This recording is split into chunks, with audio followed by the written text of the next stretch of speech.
салом бинандагони азиз, закӣ ва ҳушманди телевизиони Баҳористон. Ин барномаи суҳбати рӯз аст ва чунин ки шумо мушоҳида мекунед, боз як китоби тоза нашр ба дасти мо расид ки муаллифи китоб Шераки Орион нависанда ва пажӯҳишгар мебошанд ва айни замон бо ирода дар студияи мо ҳузур доранд. Хушомадед.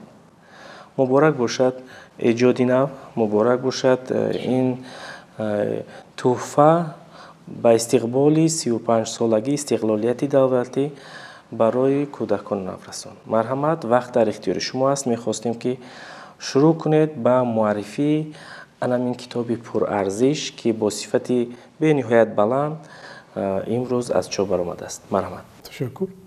ин китоб ки пешкаши бачаҳо мекарданд, 40 ҳикоятро дар бар мегирад. Албатта баъзеҳо шояд мепурсанд ки чаро 40 ҳикоят дар як ҷо. Аввалаш аз он ҷиҳате ки ин ҳикояҳо аслан ба 36 забони хориҷӣ тарҷима шуда буданд. мо хостем ба 35 солагӣ як ҳадя кунем.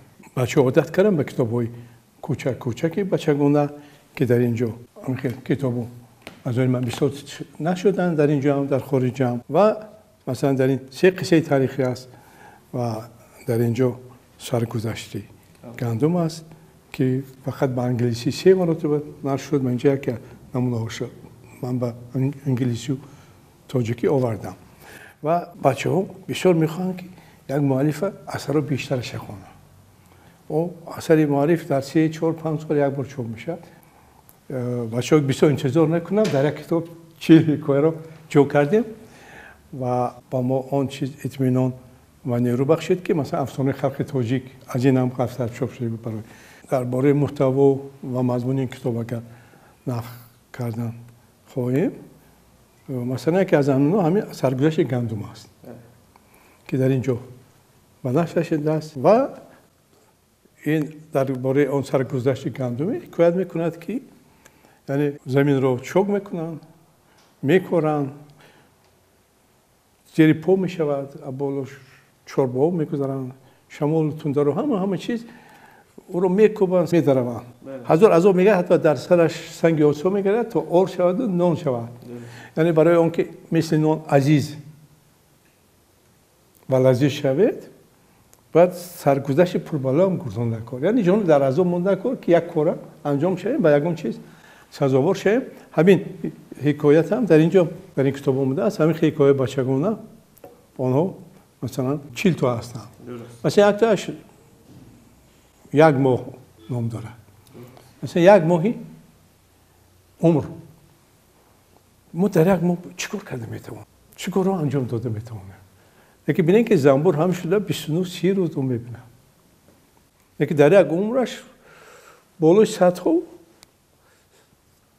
گلها، درختها میشنن، سر میکنه ما همه جا او نقطه‌ای که از اونجا میگیره و زهر است. او رو با شهد با عسل بدل میده و کمهای شیرین میکنه در یک سوری یعنی من با این گفتنی هستم که نه وابسته با وقتی کم یا زیاد بودن یک کار کردم کن. تشکر. سلامت باشید. چنانه که ذکر کردید در این کتاب 40 حکایه خرد و بزرگ جای کرده شده است.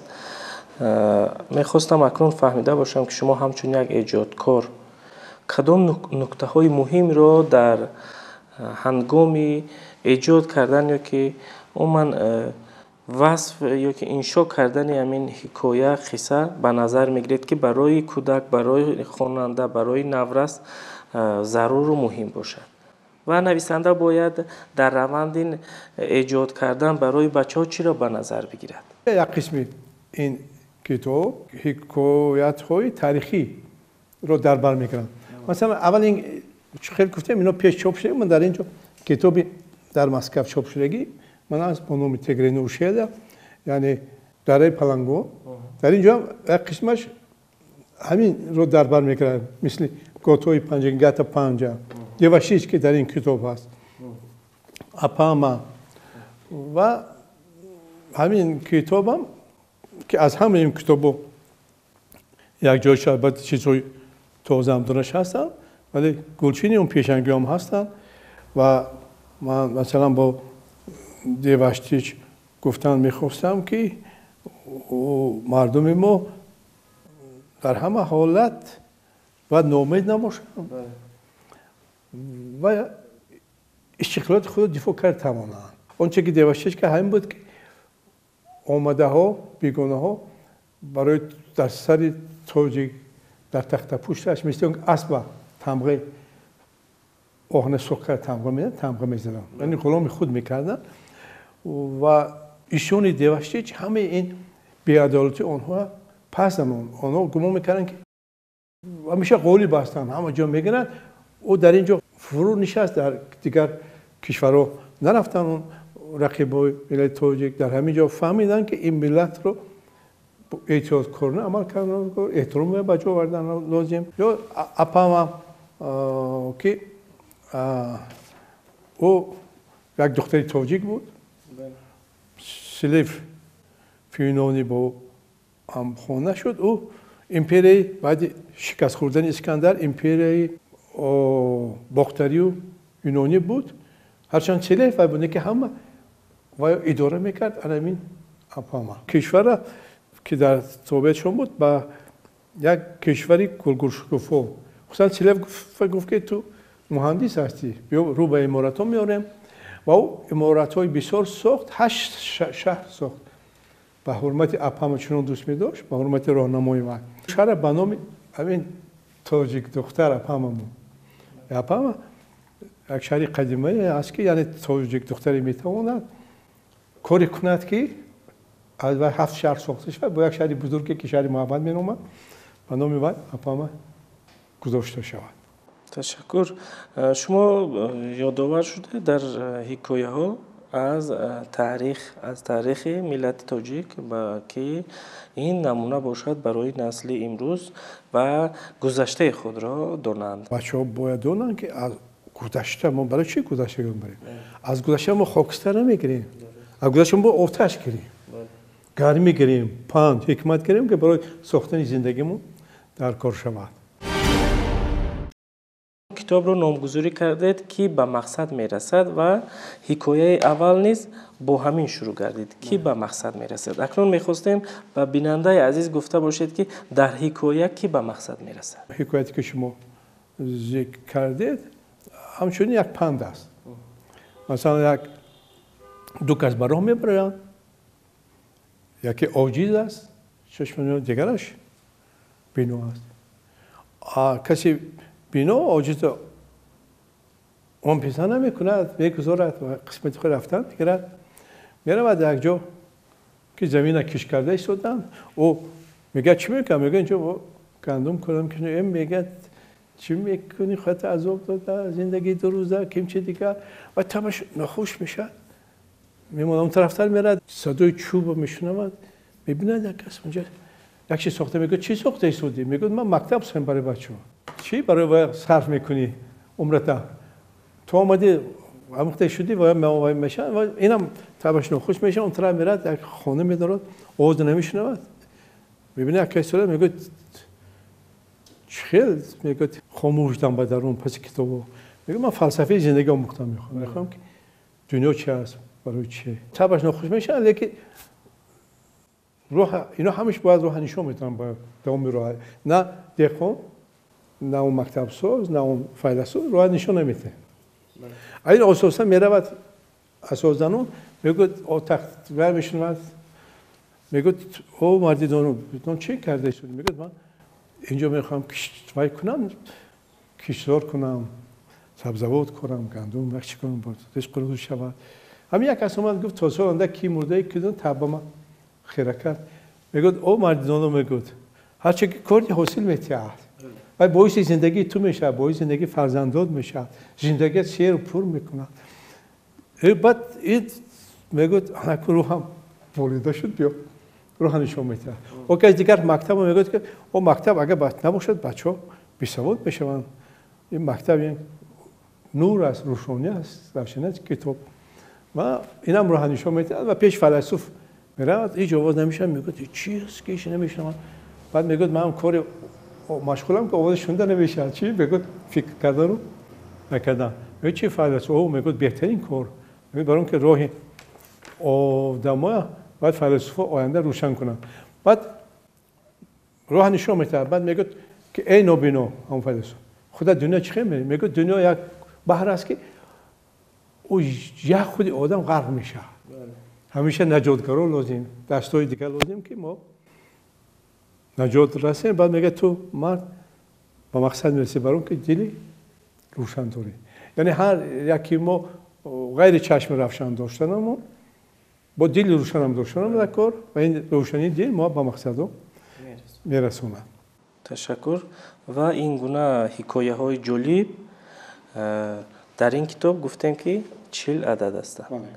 اکنون میخواستیم فهمیده باشیم که سبب در چی است که شما در برابر ایجاد کردن برای بچه ها کوشش میکنید که همین اثرها با زبان های گوناگونی عالم ترجمه شوند. در بالا شما اشاره کردید. با زبان های دیگر ترجمه شدن هم امکاناتی دارد که دیگران خوانند دونن تاجیک چی است.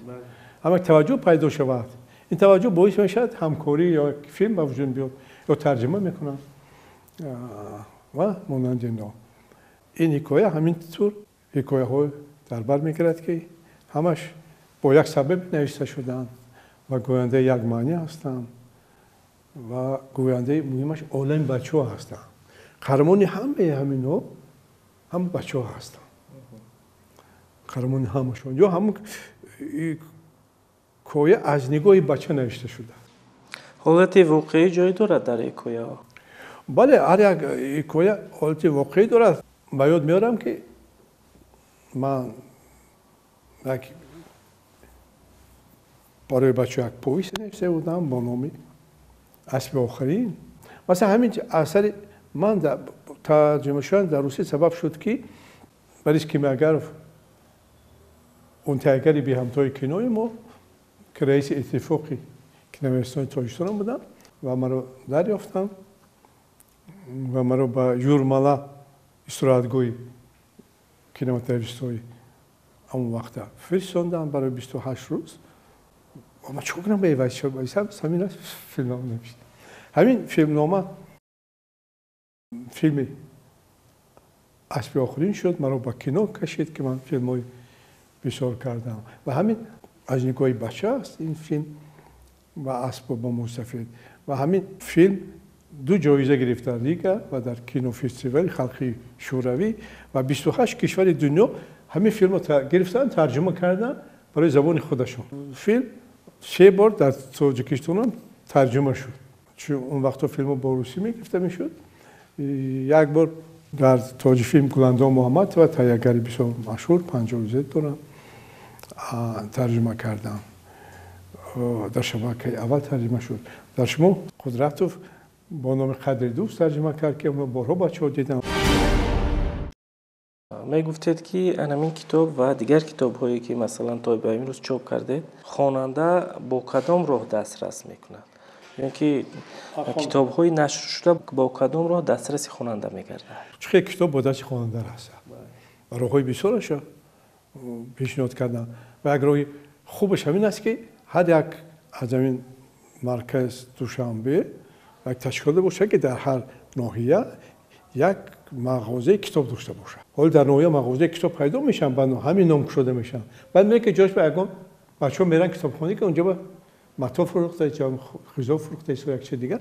برای اون تابع خود مرکز باشد. همین چند ناحیه که داریم و او از اینجا انبارش و کنه یک ماشین داشته باشه که همین مثلا ولایت سوخت 4-5 روز یک هفته میرد کدوم کتابی که فروش رفت کتابی نمیده فروش رفته شه مثلا برگرد. در اون حالت ما اطمینان داریم که اون کتابو دسترس قائل میشن بچه‌ها میشن. برای چی؟ وقتی که اونجا میخوان دیگه مغازه‌های هم دکان‌های روزنامه‌های کتاب فروش هم از اونجا میگیرن و میخرن. یعنی امکان رسیدنش آسان میشه. لیکن باز راه دیگر است که من 24 چیزام اینترنت میمونم از اونجا میتونم از صحیفه من رفتنی من در اونجا وای کنم. البته اون کتابی من بخواننده نمونده است. همیشه کجایی که راه میپرسن فلان کتاب داری یا نداری اونو خوندن اطرافشون میخوان باز خوندن. لیکن من بسیار میخواستم که کتاب به دست اون کسی رود که خونه است. کتاب برای خواندن است. یک جلدکی هست، همون انیس کنج تنهایی کتاب است. همون شعر به بزرگوار ما میگه که یک مقاومه است که 4 ورق یا 10 یا 100 ورق دانش است، لیکن یک خزینه است. او به دست اگر کسی که رسد که قدر کتاب میدوند، حکایت‌های خوب جستجو میکند، میخواد جهان باطنیش غنی شود، اونگاه خیلی خوب میشد. و همیشه میخواستم خود همین کتاب همیشه رو گوید برای بچه‌ها. چرا که از این کتاب بعضی فیلم‌ها شده است که پرشورش معرفی کردید. و برای بچه‌ها من باز قرضدار هستم. از اونیگاهی که همین 10-15 پویست دارم که اونها سیر برای بچه‌ها نوشتم. اونها من میخوام با شکل همین کتاب چاپ کنم، نشر کنم. همچنین افسانه ها، من جاده‌ای افسانه نوشتم، میخوام اونها برای بچه‌های عزیز پیشنهاد کنم که اونها با زندگیشان افسانه نه، یک نگاهی نه، یک شادی نه، یک تخیلاتی نه آورده تواند. کتاب وقتی که میخونید خودتون فکر میکنید، خودتون تصور میکنید. او مغز سر آدم میکشه. او تفکر آدم، تخیل آدم وسیع‌تر میکنه. تخیل بچه خودش فکر میکنه، خودش همچون ریشو از نگاه کامل همون چیز میبینه، تصور میکنه. اونجا که نمیرسد پر میکنه، اونجایی که ژئوتی است میگذره بودم و مانند اینو. یعنی کتاب امکاناتی دارد که مغز سر رو بیشتر با تفکر، با تخیل، با تکون آورد. تشکر برای معلومات، برای صحبت، برای ارادت و برای باز هم چاپ یک تازه نشر دیگر برای بچه ها. امید میکنیم که این گفته های شما از 101% بود. از این کتاب به بیننده و خوانندگان عزیز پیشنهاد کردید. امیدوار هستم که نورسان این کتاب رو دسترس میکنن، مطالعه میکنن و به خود غذای معنوی میگیرن. بینندگان عزیز، با ما صحبت کردن شیرک اوریان، آن نفری که تا امروز مؤلف زیاده از 100 کتابی نشر شده، نگاشته هایشان به 40 زبان خلق‌های دنیا ترجمه و نشر کرده است. همچنین نویسنده، مؤلف 43 فیلمی بدیعی، فلسفی و هنری هستند. بار دیگر خوش آمدید بینندگان عزیز. رسیدیم به انجام سلسله برنامه صحبتی روز. امیدوار هستم که از صحبت امروزه به خود بهره برداشتید. خیرتون از دیگترین دیدار صحتمند باشید.